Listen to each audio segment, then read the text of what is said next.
आणि भाड्याचे पैसे ठरलेल्या तारखेला तुमच्याकडे येतील. नक्की?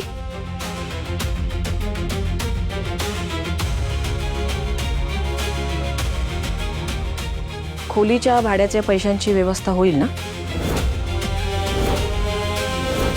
काही प्रॉब्लेम नाहीये ना? म्हणजे काही बिनसला वगैरे नाहीये ना? तुम्हाला कुणी काही बोललं नाहीये ना? म्हणजे कुणीही?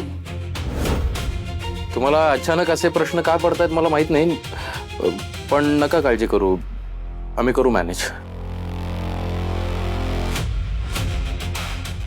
काय झालंय आई? असं अचानक काय झालंय? अचानक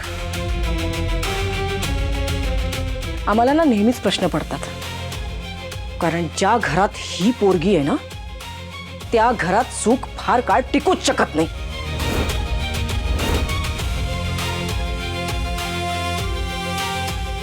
आई, तुम्ही कोणाच्या बोलण्यावर विश्वास ठेवताय मला माहित नाही, पण एक गोष्ट सांगून ठेवतो.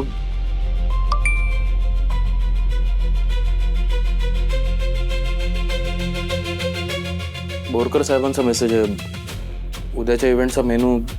अरे देवा, काय काय आहे? काय झालं?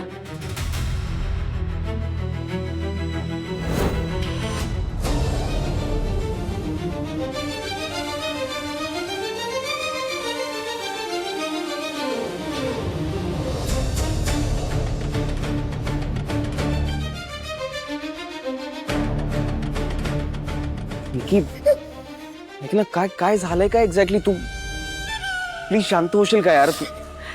निकी, जस्ट काम डाऊन. लिसन टू मी यार, प्लीज प्लीज जस्ट काम डाऊन. शांत हो ना, पॅनिक नको हो.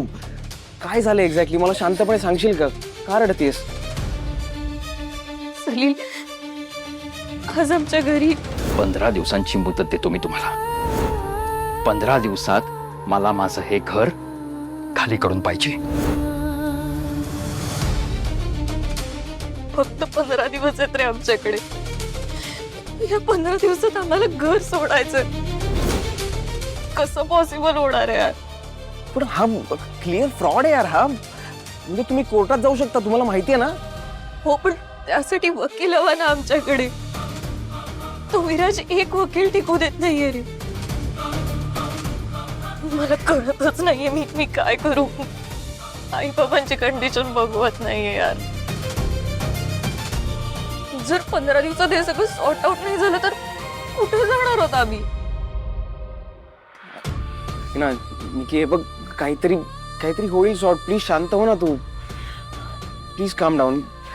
मला सांग, तू ब्रो आणि वहिनीसोबत बोललीस याबद्दल? हे बघ, आय जेन्युइनली फील ह्याचं सोल्युशन त्या दोघांकडे असणार आहे. पण बाबांनी दिलं काहीच सांगायचं नाही असं सांगितलंय.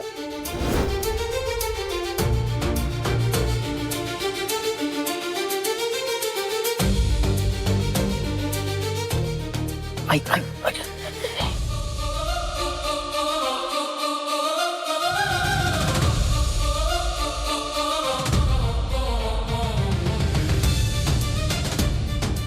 चल रे.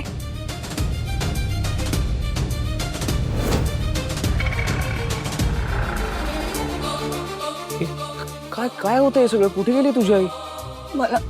मला माहिती ती कुठे गेली.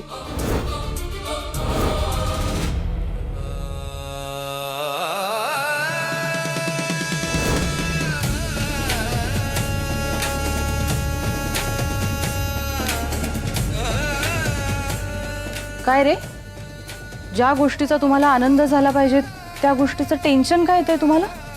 नाही, टेन्शन नाही, काही नाही. काही नाही. कसं आत्ताच ही म्हणाली ना? अरे देवा, म्हणजे नक्कीच काहीतरी झालंय. तुम्ही आमच्यापासून जर काही लपवत असाल ना तर बघ. हा, अगं आई, हे बघ समीर,